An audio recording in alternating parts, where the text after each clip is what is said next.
Tema kali ini adalah satu tema klasik yang menjadi salah satu tema inti dalam studi-studi postkolonial, karena studi postkolonial itu merekomendasikan kepada mahasiswanya untuk mencandra persoalan-persoalan sebuah negara merdeka dari dua sisi. Pertama, dari sisi legislasi, tentu saja dalamnya adalah konstitusi dan anak turunannya. Yang kedua, dari sisi agensi. Nah, untuk pokok pertama soal legislasi, konstitusi itu berkelindan dengan aspek-aspek strukturisasi. Sore hari ini kita akan mencandra satu soal saja berkenaan dengan salah satu cabang studi postkolonial tentang genealogi atau akar-akar pemikiran, akar-akar agensi yang menjadi tulang punggung pemikiran neoliberal. Ada banyak hipotesa yang berkembang di Indonesia, dan kita bisa membaca salah satu pamflet yang kemudian menjadi buku lumayan serius, ditulis oleh David Ransom pada tahun 1970, yang meneliti secara sederhana siapa-siapa yang menjadi agensi dan aktor neoliberal. Pertama, tentu saja riset ini adalah satu riset yang relatif serius karena melihat kemunculan orde baru dalam pentas politik nasional. Menurut David, Pak Harto sebagai presiden yang katakanlah primus inter pares sesungguhnya tidak berdiri sendiri, kecuali dia kokoh karena kaki-kakinya itu ditopang dengan sangat serius oleh satu gugus, satu lokomotif ekonomik par excellence birokrat. Jadi David dan beberapa orang Indonesianis waktu itu, dan mungkin sampai sekarang masih tetap memiliki hipotesa yang sangat jelas bahwa akar-akar aktor dan agensi neoliberal itu sesungguhnya adalah Pak Harto. Yang menjadi persoalan sesungguhnya adalah karena Pak Harto bukan seorang akademisi dan kita tidak bisa melacak produk-produk intelektualismenya dalam bentuk buku, maka orang kemudian mencari siapa-siapa yang menuliskan dari pikirannya gagasan-gagasan pro pasar, anti pemerataan, pro investasi asing, anti kemakmuran bersama, dan seterusnya seperti yang pernah saya sampaikan pada pertemuan sebelumnya. Karena itu kemudian dari berbagai pelacakan literatur kita menemukan bahwa mazhab ini sudah sangat luar biasa, dan kita bisa menyebutnya misalnya pada generasi awal itu dipimpin oleh orang yang sudah kita tahu semua bernama Widjojo Nitisastro. Widjojo ini oleh banyak orang disebut sebagai Don Mafia Berkeley karena kemampuannya bukan hanya dalam artikulasi dan tulisan soal pro pasar, tapi juga mengkader begitu banyak orang di sekitarnya. Di dalam barisan pertama itu ada Ali Wardana, Emil Salim, Muhammad Sadli, Subroto, Rahmat Saleh, Arifin Sirgar, Radius Prawiro, JB Sumarlin, Saleh Afif, Sudrajat Jiwandono, Adrianus Moy, Radinal Mokhtar, Ustanul Arifin, Ginanjar Kartasasmita, Purnomo Yusgiantoro, Budiono, Sri Mulyani, Mari Pangestu. Memang ini adalah pengelompokan sederhana karena berdasarkan umur, bukan berdasarkan ijazah. Pada generasi berikutnya ada Iwan Jaya Aziz, Barli Halim, Wagiono Ismaili, Sri Adiningsih, Rizal Malarangeng, Muhammad Ihsan, Hatib Basri, Li Cinwe, Anggito Abimanyu, Arsyad Anwar, Aris Ananta, Aris Kuncoro, Zulkifli Mansyah, dan beberapa yang lain. Jadi kalau kita melihat satu kumpulan cendekiawan yang memiliki irisan sama soal negara lebih baik minimal dalam peran-peran kemasyarakatan, pengelolaan ekonomi harus tunduk pada sistem ekonomi finansial dunia, di mana utang menjadi panglimanya, serta gagasan pertumbuhan anti pemerataan itu menjadi keniscayaan, maka praktis nama-nama yang saya sebutkan tadi itu memiliki irisan yang clear, memiliki satu pola hubungan secara intelektual di antara mereka, karena mereka bukan hanya guru murid tapi juga sering bertemu dalam gagasan-gagasan lewat tulisan, opini maupun jurnal yang mereka kerjakan. Di dalam forum-forum seminar, di dalam forum-forum ilmiah juga kelompok ini selalu saling menguatkan untuk menghilangkan gagasan-gagasan baru atau gagasan-gagasan yang dianggap tidak sama dan sebangun dengan pikiran-pikiran mereka. Tentu saja saya menyebut nama-nama itu bukan karena benci, bukan karena ingin membunuhnya, bukan karena apa, tetapi mendudukkan pada posisi yang jelas bahwa cara mereka berpikir dan bertindak adalah cara berpikir dan bertindak yang tidak mendasarkan diri dan pijakan-pijakannya pada Pancasila dan konstitusi. Kenapa begitu? Misalnya dalam konteks membuat undang-undang. Yang paling mutakhir adalah misalnya undang-undang Omnibus Law. Setiap undang-undang itu secara filosofis dihadirkan untuk memastikan terjadinya kenyamanan atau perlindungan mereka yang menandatangani undang-undang itu. Artinya kalau undang-undang Omnibus Law itu ditandatangani oleh presiden, maka ia memastikan pengusaha, buruh, dan pemerintah itu sama-sama terlindungi. Tetapi secara substantif, lahirnya undang-undang itu adalah cara terbaik untuk melindungi yang terlemah. Sebab seringkali kita melihat undang-undang itu bukan hanya untuk memastikan ketiganya aman, tapi juga untuk memastikan yang paling lemah itu merasa secure. Sebab apa artinya undang-undang jika tidak melindungi yang paling lemah? Dan ke dalam konteks Omnibus Law ketenagakerjaan, tentu saja yang paling lemah adalah buruh. Tentu saja yang paling lemah itu adalah mereka yang disebut dengan pekerja. Tentu saja yang paling lemah di antara mereka adalah yang tidak memiliki alat-alat produksi. Karena itu undang-undang ini mestinya secara filosofis dan substantif melindungi buruh.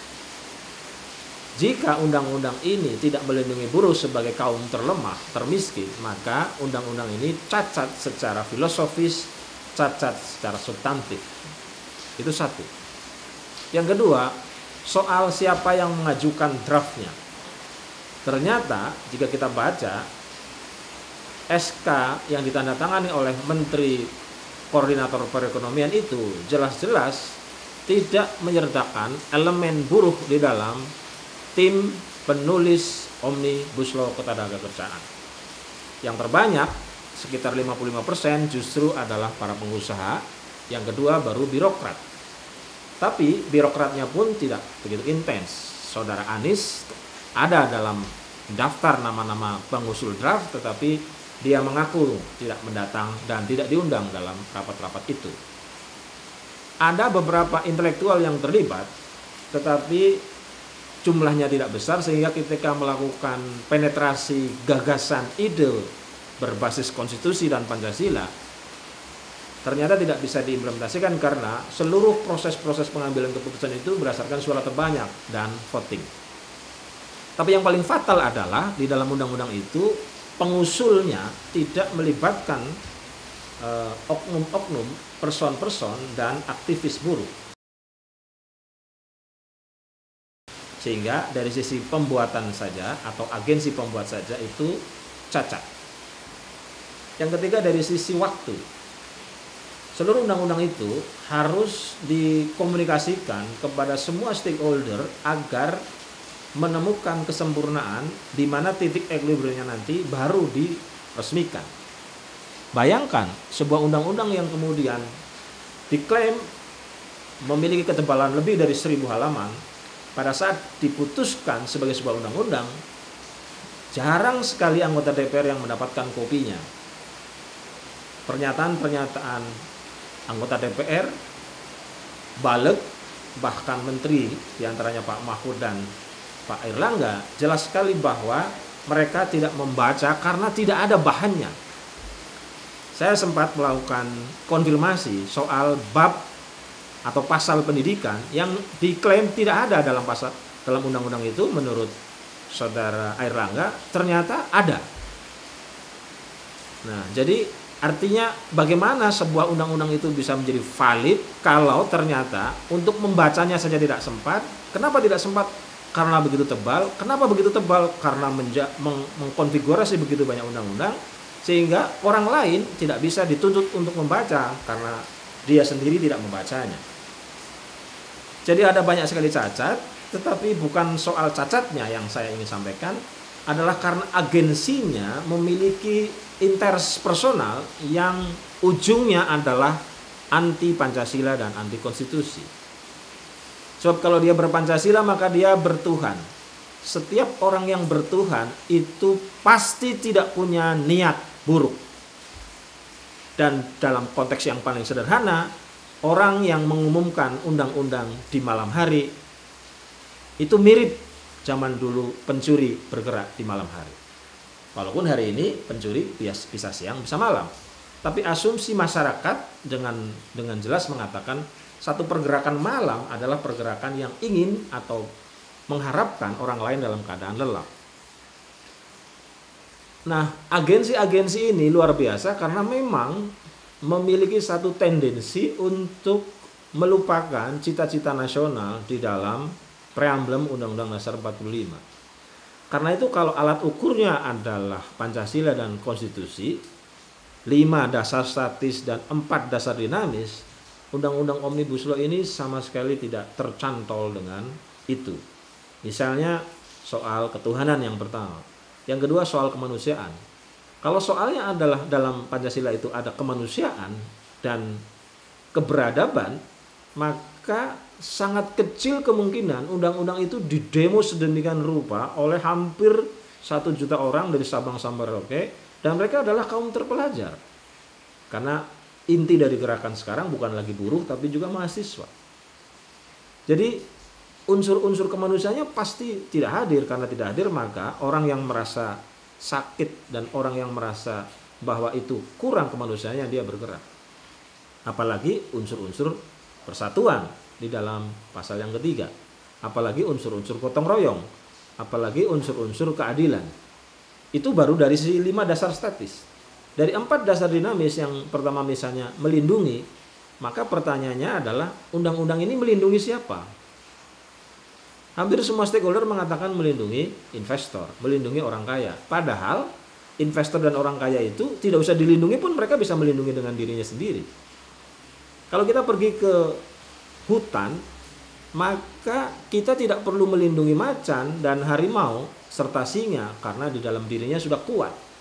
Yang perlu dilindungi itu sebenarnya adalah hewan-hewan kecil yang dimangsa semaunya. Kelinci, kijang, ayam, dan seterusnya. Jadi undang-undang ini pasti mestinya secara substantif itu adalah melindungi. Melindungi siapa? Melindungi semuanya, bukan melindungi satu pihak saja. Itu baru dari aspek nilai-nilai atau dasar-dasar dinamis. Belum dari kata-kata mencerdaskan. Siapa yang akan dicerdaskan kalau kaum tercerdaskan ini mengatakan bahwa undang-undang ini tidak ada urusannya dengan praktek-praktek pencerdasan. Lalu menyejahterakan. Siapa yang akan sejahtera dengan undang-undang ini? Kan kita bisa menjawabnya. Lalu yang terakhir adalah menertibkan. Siapa yang bisa tertib dengan undang-undang ini? Sementara undang-undang sebelumnya yang relatif sama, misalnya undang-undang tax amnesty yang jelas-jelas memberikan kemudahan bagi orang kaya, itu juga tidak berjalan. Undang-undang MLA yang katanya akan memastikan dana-dana haram di luar negeri bisa ditarik ke Indonesia, itu juga tidak berjalan. Jadi pendekatan-pendekatan konstitusional, pendekatan-pendekatan ideologi Pancasila, pendekatan-pendekatan filosofis itu dipakai sebagai tool of analysis menghasilkan satu kesimpulan sederhana bahwa undang-undang ini cacat. Dan cacat utamanya adalah karena didesain oleh satu agensi yang cara berpikirnya itu mengkhianati konstitusi dan Pancasila. Nah, memang tidak mudah untuk menggantinya karena nama-nama yang tadi saya sebut itu dari dulu selalu menguasai 3 sektor. Sektor finansial yang ada di Kementerian Keuangan, sektor moneter yang ada di BI, dan sektor Bappenas yang menyusun rancangan. Jadi perancangnya itu sudah pro pasar, pengelola keuangannya itu pro pasar, tulang punggung moneternya juga pro pasar. Nah, mazhab ini bergerak secara masif karena ditopang oleh seluruh fakultas ekonomi yang ada di Indonesia. Kalau kita tidak salah baca, Pak Karno punya mimpi untuk membentuk Universitas Respublika saat itu karena dia kecewa pada munculnya cara berpikir ekonomi di Indonesia yang kebetulan waktu itu banyak lahir dari bekas Stovia yang kemudian menjadi Universitas Indonesia. Jadi bayangannya saat itu Indonesia harus memiliki satu ekonomi Indonesia yang dikelola oleh ekonom Indonesia. Makanya begitu ia dijatuhkan, yang lahir adalah satu kumpulan ekonom di Indonesia yang bergerak dan berpikir dengan ekonomi di Indonesia. Karena di Indonesia, maka Indonesia itu menjadi dependen dari ekonomi, dependen dari aktor-aktor ekonomi, dependen dari pasar, dependen dari bank. Bukan terbalik. Mestinya Indonesia itu adalah faktor independen dari yang lain dan yang lain menjadi dependen. Tapi karena ekonominya adalah ekonom di Indonesia, ekonomi di Indonesia, maka Indonesia itu menjadi faktor dependen. Dan faktor dependen itu menjelaskan bahwa Indonesia tidak merdeka. Sebab merdeka itu artinya independen. Dia tidak bisa disepelekan oleh aktor-aktor lain. Karena itu studi-studi tentang genealogi atau cara berpikir ekonom-ekonom neoliberal ini menjadi penting agar kita tahu dan tidak kaget jikalau suatu saat kita menemukan undang-undang atau apapun yang undang-undang itu ternyata tidak bahkan sama sekali bertumpu pada Pancasila dan konstitusi. Tidak binding, tidak nyantol. Padahal rumus negara itu mestinya, dan itu disepakati dalam undang-undang Pancasila, undang-undang dasar, undang-undang, peraturan-peraturan yang lain. Kalau dulu ada TAP MPR, karena TAP MPR sudah tidak ada, maka Pancasila di bawahnya adalah undang-undang dasar, undang-undang, peraturan-peraturan di bawahnya. Itu harus satu garis. Kenapa satu garis? Normanya itu harus berketuhanan, berkemanusiaan, berpersatuan, bergotong royong, berkeadilan. Yang binding dengan 4 dasar dinamis. Melindungi, menyejahterakan, mencerdaskan, menertibkan. Jadi kalau undang-undang dan peraturan lain itu tidak binding dengan 5 dasar statis dan 4 dasar dinamis itu sebenarnya gugur dengan sendirinya. Tak perlu dibawa ke MK. Itu artinya kalau muncul undang-undang itu diprotes oleh stakeholder, oleh warga negara, oleh rakyat, oleh buruh, oleh mahasiswa, maka mereka itu pasti tahu bahwa undang-undang ini cacat karena tidak binding dengan 5 dan 4 yang saya sebutkan. Maka kalau misalnya dibawa ke MK, MK kok tidak membatalkan, maka MK sebenarnya bagian integral dari yang membunuh Pancasila, yang membunuh konstitusi. Ini berlaku bukan hanya untuk Pak Jokowi dan Pak SBY, tapi berlaku untuk siapapun yang nanti menjadi presiden, siapapun yang menjadi anggota DPR, siapapun yang menjadi anggota MPR, siapapun yang memimpin partai politik, karena mereka nanti yang akan melahirkan undang-undang. Jadi di dalam diri mereka harusnya ada filosofi soal itu. Agar kelompok-kelompok neoliberal ini walaupun banyak tidak bisa penetratif. Gitu. Nah, masalahnya sekarang hampir kita tidak menemukan orang-orang yang punya pandangan seperti itu, sehingga mazhab neoliberal yang mengkangkangi bank mengkangkangi Kementerian Keuangan, mengkangkangi Bappenas itu dengan mudah melakukan usaha-usaha yang relatif menghasilkan undang-undang yang tidak Pancasilais. Jadi untuk melihat apakah seseorang sebagai ekonom, sebagai politisi, sebagai akademisi itu neoliberal atau tidak, mudah. Pertama, ukur seluruh pikirannya, ucapannya, dan produk-produk tulisannya menggunakan tool of analysis Pancasila dan konstitusi.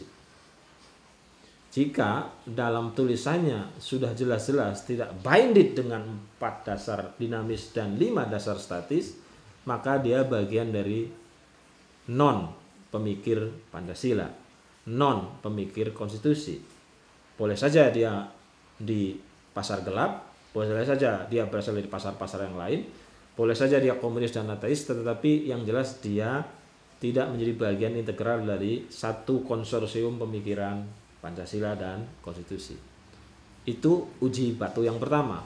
Uji batu yang kedua adalah ketika ia mentransformasikan ide, ucapan, tulisan itu menjadi naskah akademik, yang dari naskah akademik itu menjadi rancangan undang-undang, yang dari rancangan undang-undang itu menjadi undang-undang, maka produk naskah akademik, rancangan undang-undang, dan undang-undangnya pasti binded dengan 4 dan 5 dasar yang tadi saya sebutkan. Begitu pula ketika membuat satu juknis yang di bawah undang-undang, misalnya perda, permen, peraturan menteri, peraturan bupati, peraturan gubernur, bahkan peraturan desa, itu adalah perintilan-perintilan, cucu-cucu, cicit-cicit dari orang tua yang disebut dengan undang-undang, yang undang-undang ini tidak harus selalu memiliki semangat Pancasila dan konstitusi. Jadi 3 batu ujinya itu.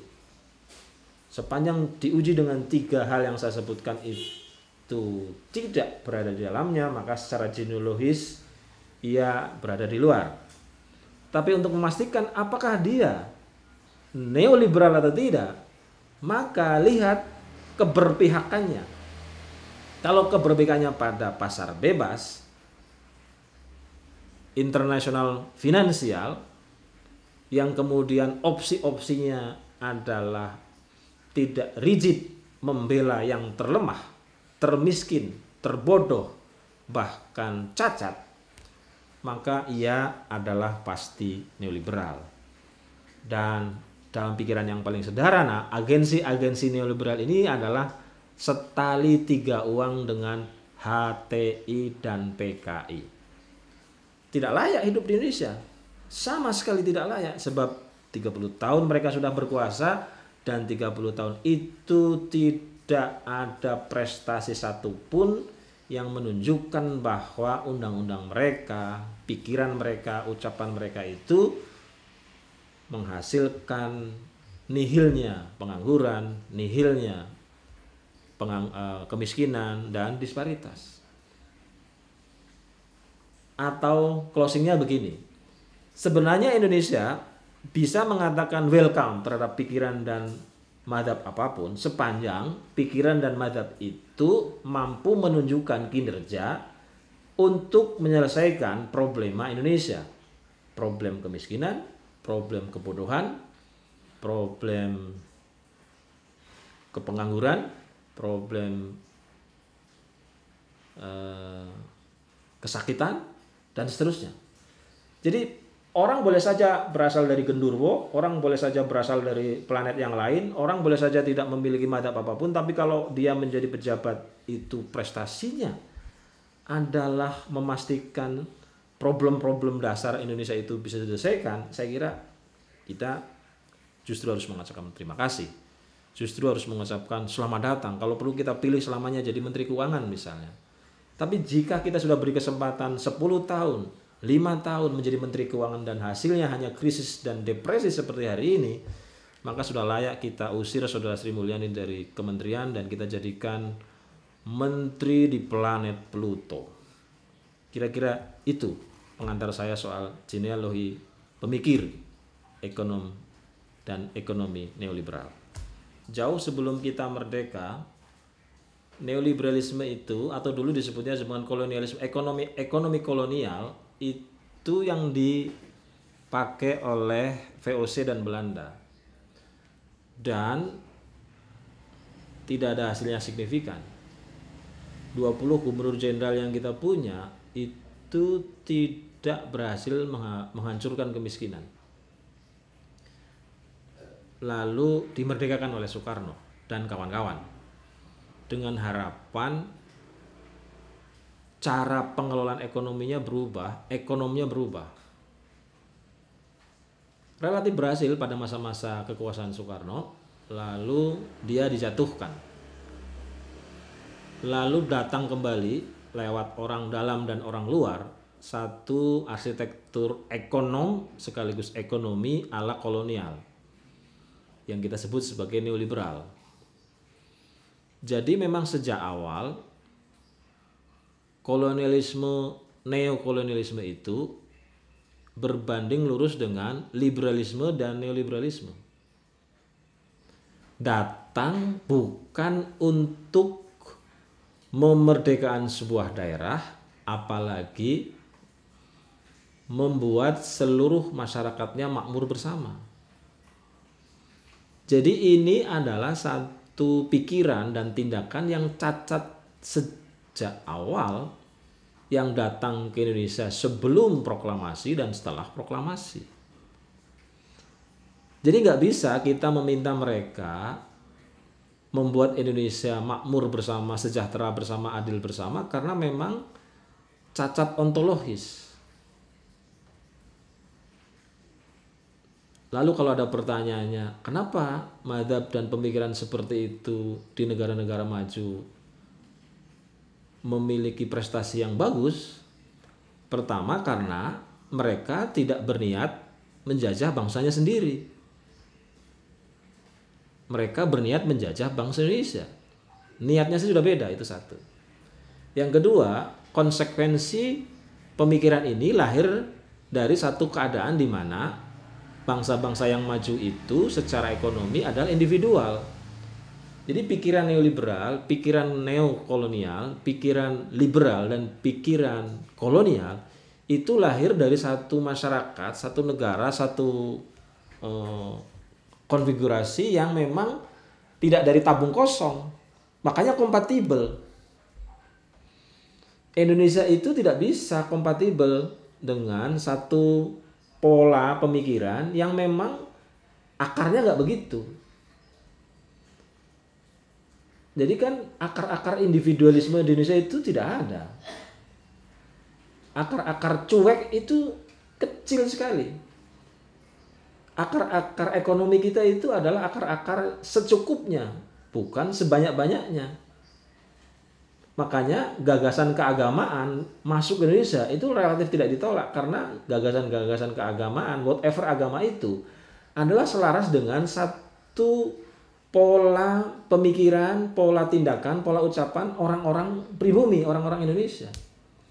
Kita tidak pernah menolak Kristen, kita tidak pernah melihat penolakan bangsa ini dengan Hindu, Buddha, Islam, dan agama-agama baru yang lain karena di dalam agama itu memiliki satu kontabilitas, satu persamaan dengan sikap dan sifat orang-orang Indonesia. Tapi begitu muncul kolonialisme, kita melawannya karena apa? Beda cara berpikirnya, beda cara berucapnya, beda cara tindakannya. Gitu. Nah, sayangnya itu seringkali tidak dipahami dan dipaksakan. Loh, ini bagus di Amerika, jadi pasti bagus di Indonesia. Nah, kalau seperti itu kan sebenarnya bisa dibalik. Kelemar-kelemernya orang Indonesia kan bagus. Kenapa kita tidak paksa Amerika supaya kelemar-kelemar? Tidak ingin menjajahnya Indonesia itu kan bagus. Kenapa kita tidak paksa Amerika supaya tidak menjajah seperti bangsa Indonesia? Suka memberinya orang Indonesia, bukan tangi loh, suka memberinya orang Indonesia itu kan bagus. Kenapa tidak kita paksakan bangsa lain supaya seperti itu? Kan mestinya kalau orang yang berpikir bahwa apa yang bagus di Amerika pasti bagus di negara lain, apa yang bagus di Eropa pasti bagus di negara lain, kan berarti bisa dibalik. Apa yang bagus di Indonesia bisa bagus di sana. Ternyata kan enggak. Di kita tradisinya itu tidak ada menyebut orang dengan namanya. Irawan apa kabar? Tidak ada. Tradisi yang baik menurut Indonesia memanggil orang itu pasti dengan gelarnya, dengan posisinya, dengan umurnya. Kalau dia lebih tua kita panggil Mas, Kak, Uda, dan seterusnya. Kalau dia orang tua kita panggil Bapak, Ibu, dan seterusnya. Itu kan tradisi baik di sini. Tapi kan nggak bisa itu diterapkan di Amerika. Nggak bisa diterapkan di negara-negara maju yang basisnya itu individualisme. Artinya begini, tidak semua yang baik di Indonesia itu bisa dipaksakan di negara lain, dan tidak semua yang bagus di negara lain itu bisa dipaksakan di Indonesia. Apa buktinya? Ya hampir 100 tahun kita menggunakan pikiran dan tindakan ucapan liberal, kolonial, pra-proklamasi itu, hasilnya gagal. Kalau berhasil nggak akan ada proklamasi. Kita koreksi dengan proklamasi, lalu balik lagi, lalu dikoreksi tahun 98, lalu berulang lagi, maka akan ada koreksi. Jadi pikiran Soekarno dan teman-teman yang menyadari itu adalah bagaimana caranya kita menciptakan ekonomi khas Indonesia, pikiran Pancasila, pendidikan khas Indonesia, dan seterusnya agar tidak terjadi satu pola dispute atau perlawanan dari masyarakat terhadap mereka yang berpikir bahwa ekonomi dan ekonom neoliberal bagus di asalnya maka akan bagus di Indonesia. Sudah terbukti 2 periode pra proklamasi dan periode pasca Orde Lama itu menghasilkan ketimbangan yang luar biasa. Bagaimana ceritanya soal pasal 33 dari dulu sampai sekarang? Ya, jadi waktu penyusunan konstitusi dimulai dari PPKI dan BPUPKI, ada 2 blok politik atau pasal-pasal politik itu dipimpin oleh Soekarno, dan blok ekonomi itu dipimpin oleh Pak Hatta. Jadi kalau kita ingin meneliti naskah akademik atau risalah-risalah akademik lahirnya pasal-pasal ekonomi, karena pasal ekonomi itu ada 6, bukan hanya pasal 33, itu adalah membaca seluruh karya-karya Hatta setelah pulang dan memimpin PNI di Indonesia. Dan pikiran-pikiran Hatta itulah yang kemudian diketik ulang oleh dia dan teman-teman sebagai bloks ekonomi, sehingga melahirkan 6 pasal yang memastikan pasal-pasal itu berbeda dengan undang-undang yang dikerjakan oleh kolonial. Gitu. Apa inti dari naskah akademik dan pikiran-pikiran Hatta? Menurut Mubiarto ada 5. Pertama, pikiran utama dia adalah soal koperasi. Jadi inti dari seluruh pikiran-pikiran dia, struktur dan agensi dari ekonomi Indonesia itu adalah atau seharusnya koperasi. Nanti kita bisa diskusikan karena kita pernah mendiskusikan pikiran-pikiran Hatta di sini dan ada teasernya. Yang kedua adalah keadilan ekonomi, atau dalam bahasa kerennya adalah demokrasi ekonomi. Jadi di sebelah sana ada demokrasi politik, buah pikiran Bung Karno dan kawan-kawan. Di sebelahnya ada demokrasi ekonomi, buah pikiran Bung Hatta dan kawan-kawan. Yang ketiga adalah kemanusiaan. Bung Hatta itu adalah peletak dasar konsepsi kemanusiaan dalam konstitusi kita. Yang keempat adalah perkaderan dan regulatif. Salah satu kritik dia terhadap Soekarno karena Bung Karno ingin menjadi presiden seumur hidup. Mengapa dia mengkritik Soekarno sebagai presiden seumur hidup karena paradigma berpikir dia adalah pergantian, perkaderan, dan regulatif. Yang kelima adalah universalisme. Jadi ketika PPKI memutuskan untuk membuat satu partai tunggal yang disebut dengan PNI, dan itu disetujui waktu itu oleh Soekarno dan kawan-kawan, suaranya Bung Hatta kalah, maka kemudian Bung Hatta melakukan perlawanan revenge sehingga melahirkan Maklumat X yang membuat bangsa Indonesia itu memiliki banyak partai. Karena menurut dia salah satu ciri universalisme itu adalah tidak tunggal, tapi majemuk. Jadi 5 hal ide besar Hatta itulah yang menjadi naskah akademik yang kemudian menjadi undang-undang dalam pasal soal ekonomi di dalam konstitusi. Sayangnya memang begitu ia mengundurkan diri dari Wapres dan karya-karyanya dilarang oleh Bung Karno diajarkan, bahkan gelar doktor honoris causa dia sebagai ahli ekonomi itu tidak boleh diberikan dari Universitas Indonesia, sehingga gelar doktor honoris causa ekonomi itu diberikan oleh UGM beberapa tahun sebelum dia meninggal, menyebabkan naskah akademik dan gagasan-gagasan Hattaisme itu tidak berkembang dan tidak dipelajari. Jadi ada proses de-Hattanomik pasca Dwi Tunggal itu berpisah. Akibatnya seluruh pengetahuan soal akademik Hattanomik yang menjadi tulang punggung lahirnya pasal-pasal ekonomi itu tidak dipelajari. Terputuslah seluruh gagasan besar 5 yang tadi saya sampaikan di kampus-kampus kita. Even itu di Universitas Bung Hatta. Tetapi sebenarnya nasib itu bukan hanya nasib Hatta. Nasib Bung Karno sebagai pemimpin blok yang ditugasi untuk menyusun pasal-pasal politik itu sama. Pikiran-pikiran politik Soekarno itu relatif tidak berkembang sama sekali, terutama setelah dilarang secara tidak resmi oleh Pak Harto. Jadi kita ini memang mengalami pengkhianatan bukan hanya kepada konstitusi, tapi juga pada para pencetus konstitusi. Jadi Soekarnoisme sebagai satu mazhab pemikiran, bahkan di Universitas Bung Karno saja relatif tidak berkembang dengan sangat baik. Begitu pula dengan pikiran-pikiran atau Hattanomik.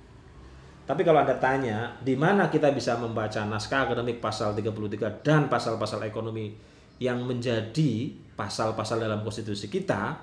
Jawabannya jelas, ada pada pikiran Bung Hatta dan teman-teman. Itu untuk menjawab kerisauan Pak Johan Immanuel yang mungkin sedang mencari di mana pasal-pasal itu.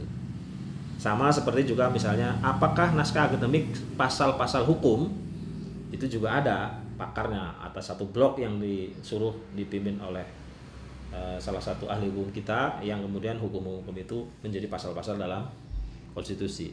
Nanti kalau kita ketemu Anda bisa saya kasih risalah PPUPKI dan PPKI yang jelas sekali di situ penjelasan-penjelasan dari satu penyerahan satu badan PPUPKI dan PPKI kepada Bung Hatta untuk memikirkan pasal-pasal ekonomi, Bung Karno untuk memikirkan pasal-pasal politik, dan hukum pada salah satu di antara mereka itu. Salah satu di antara anggota PPUPKI dan PPKI.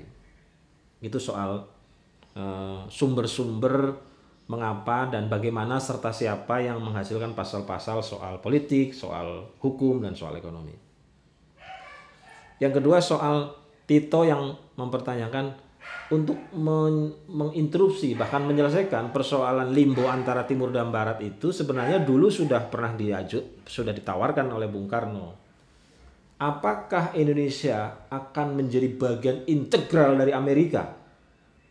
Sebab cara terbaik untuk menjadi maju seperti Amerika ya sudah gabung saja dengan Amerika. Itu dialami oleh negara bagian baru di sekitar Amerika. Amerika itu kan ketika proklamasi tidak sebanyak sekarang negara bagiannya. Banyak negara-negara di sekitarnya yang awalnya satelit itu kemudian memilih with them karena asumsinya kemudian menjadi seperti Amerika dan ternyata berhasil. Atau ada negara-negara yang sangat jauh dari Amerika tapi berpikir ingin menjadi seperti Amerika, dia merelakan finansialnya, suatu bagian finansialnya dengan menerbitkan dolar Singapura, dolar Australia, dan banyak negara lain yang memproduksi itu. Tapi BPUPKI dan PPKI waktu itu mengatakan no. Buat apa kita merdeka kalau menjadi bagian dari Amerika? Buat apa kita merdeka kalau menjadi negara bagian dari Amerika? Kita Indonesia. Itu pertama. Lalu Bung Karno juga bertanya, apakah ini kita bisa menjadi bagian dari Blok Timur? Menjadi bagian dari Soviet, menjadi bagian dari Cina, menjadi bagian dari Arab, udah ditanyakan itu. Dan secara akumulatif jawabannya adalah no. Kita tidak menjadi bagian integral dari Amerika, kita tidak menjadi bagian integral dari Arab, kita tidak menjadi bagian integral dari Soviet dan Cina. Makanya kemudian sering disebut sebagai negara tidak-tidak. Tidak barat, tidak timur, tidak utara, tidak selatan. Indonesia itu adalah negara tidak. Atau kemudian pernah ditanya oleh Bung Karno, apakah kita akan menjadi komunis? Bukan. Apakah kita akan menjadi kapitalis? Bukan. Makanya disebut sebagai negara bukan-bukan. Jadi sebenarnya dulu Mas Tito, para pendiri republik itu sudah menggunakan nalarnya untuk memilih dan memilah. Dan pilihannya adalah menemukan jati diri keindonesiaan yang raya. Yang kemudian disusunlah dalam Pancasila dan Konstitusi yang batang tubuhnya adalah pasal-pasal.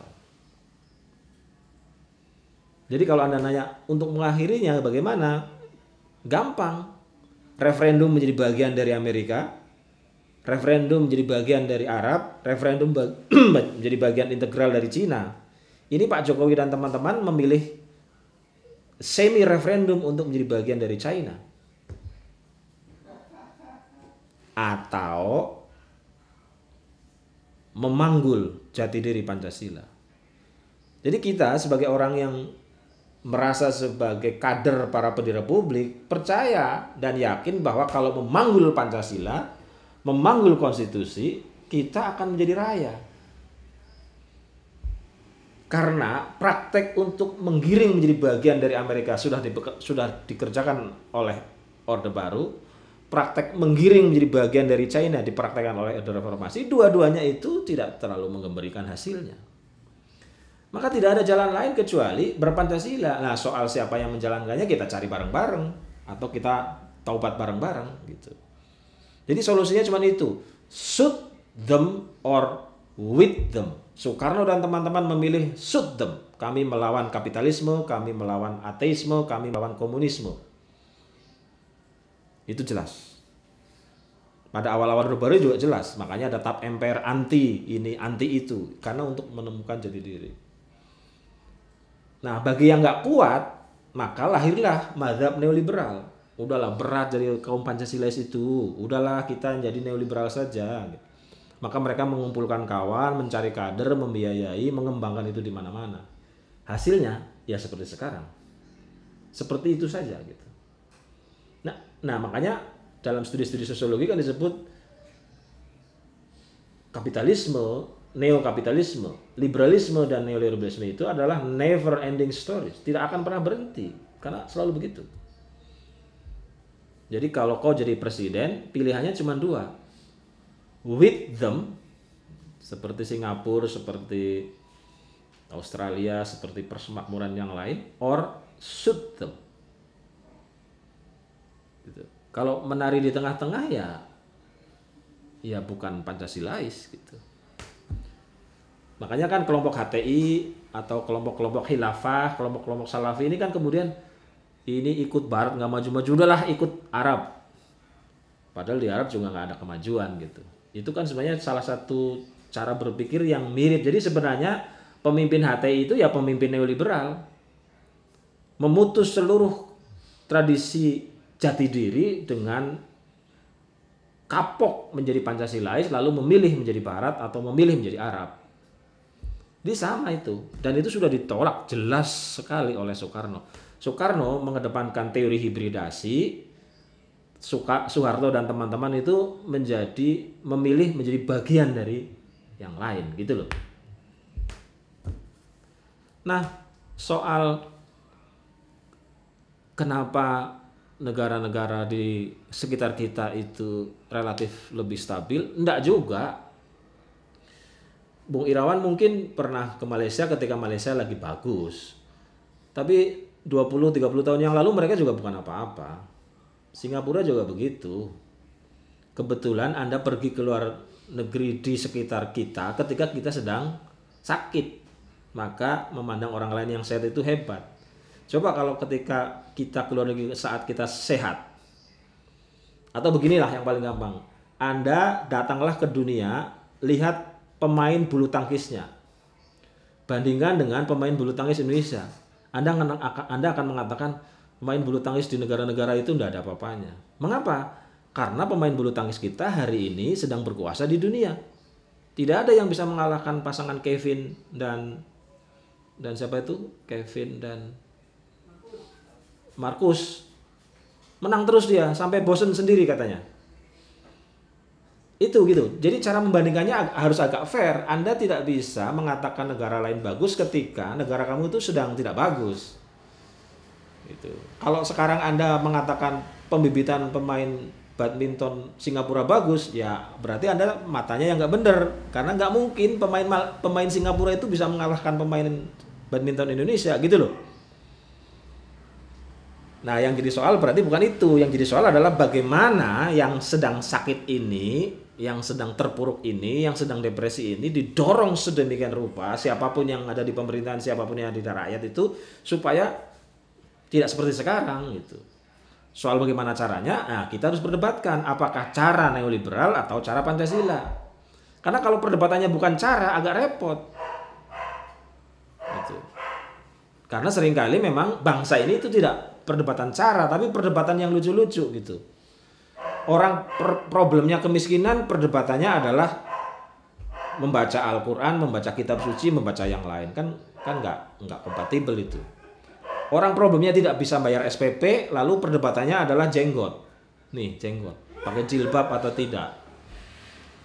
Orang problemnya bagaimana mengentaskan kemiskinan agar kita bisa maju. Problemnya adalah apakah seseorang itu mengikuti Nabi atau tidak? Ya boleh saja dikait-kaitan, tapi bukan itu gitu loh. Nah, kita seringkali terlalu mencari hal-hal yang bukan core dari the core gitu. Mestinya kan seluruh undang-undang kita, seluruh aturan kita, seluruh pemikiran kita, seluruh perdebatan kita itu pada perdebatan cara. Oke. Cara kita agar tidak ekspor TKW itu bagaimana? Mestinya begitu. Tapi tidak. Yang kita perdebatkan itu kan, ya TKW itu kan menghasilkan uang. Uang itu buat anak-anaknya. Itu bukan perdebatan. Itu namanya sekar PDW. Jadi Pak Irawan, saya kira sebagai ilmuwan, kita sebagai sarjana minimal lolos S1, itu mengajak orang untuk memperdebatkan caranya, memperdebatkan metodenya, nah baru nanti implementasinya seperti yang disarankan Pak Bonar. Kita harus berbicara sistem. Tapi sebelum bicara sistem, kita harus bicara metode pemecahannya dulu. Sebab kalau belum ketemu metode pemecahan dari kemiskinan, pengangguran, kebodohan, ketidakmerataan, itu sulit sekali untuk bicara sistem. Sulit gitu. Jadi ide sistem itu betul, tapi harus kita temukan dulu metode yang pas buat kita. Gitu. Misalnya saya ini anaknya seorang guru yang ingin menjadi sarjana. Berarti kan saya harus mencari metode yang pas. Sebab ayah saya bilang, ayahmu duitnya nggak banyak. Oh kalau gitu berarti metodenya saya harus ikut bekerja. Metodenya saya harus jadi seller. Metodenya saya harus menjadi apa gitu. Metodenya berarti, nah metode-metode itu yang sekarang tidak banyak berkembang. Perdebatan metode itu ALPA, perdebatan metode menyejahterakan Indonesia, perdebatan metode untuk memastikan adanya keadilan dan kesejahteraan itu defisit. Yang ada itu omongan-omongan yang tidak ada hubungannya gitu. Itu makanya seluruhnya terputus. Itu Pak Irawan. Yang lain saya lupa tadi apa ininya masukannya. Tapi anyway seluruh masukan-masukannya menarik karena yang kita diskusikan sebenarnya berbeda sama sekali di kelompok-kelompok studi yang lain, berbeda sama sekali dengan di kampus-kampus lain, berbeda sama sekali dengan yang didiskusikan di DPR, karena sekarang hampir semua situasi kita itu adalah memperdebatkan sesuatu yang bukan metode memecahkan problema Indonesia. Saya menulis disertasi, temanya dulu adalah sirkulasi elit ekonom politik di Indonesia. Sudah terbit dalam bahasa Indonesia ini. Kalau Anda mau membaca siapa-siapa yang masuk dalam ekonom neoliberal, siapa-siapa ekonom yang berwatak Pancasila, ada di sini. Saya meriset soal Wilopo sebagai peletak dasar gagasan haptanomik, lengkap di sini. Saya juga menulis di sini satu bab soal pikiran Wijoyo dan teman-teman yang mengharu biru. Jadi kalau tadi Pak Immanuel tanya naskah-naskah akademik yang menjadi dasar menjadi dasar pasal-pasal ekonomi dalam konstitusi, ada juga di sini. Teman-teman bisa mengaksesnya nanti karena ada e-booknya di sini sehingga bisa dibagi. Tapi kalau merasa lewat e-book agak pusing, bisa juga mengeprint ulang ini sebab saya dulu cuma dicetak 1000 dan udah habis, tinggal 1-2 biji, tapi bisa di print di percetakan. Begitu dari saya, moga-moga ada manfaatnya. Kapan-kapan kita bisa mendiskusikan kembali satu demi satu para tokoh itu agar kita bisa tahu dengan jelas, misalnya si A menulis apa, mengerjakan apa ketika berkuasa, lalu apa efeknya, positifnya dan negatifnya.